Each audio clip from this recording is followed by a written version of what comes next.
Σήμερον έρχεται ο Χριστός, ο επουράνιος Θεός. Και στην πόλη Βιθανία, Μάρθα κλαίει και Μαρία. Κι λένε και μυριολογάνε για 3 μέρες και 3 νύχτες.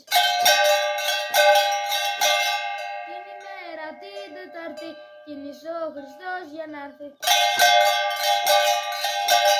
Μόλις το μάθει η Μαρία, βγήκε κλαίγοντας στην πόρτα.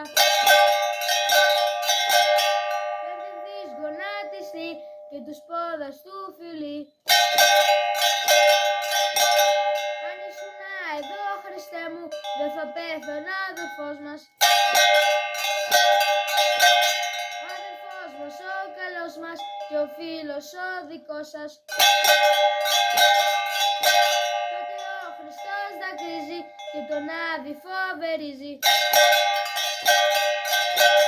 Άδη τάρταρε και χάρε, Λαζαρέ μου δεν προέξω.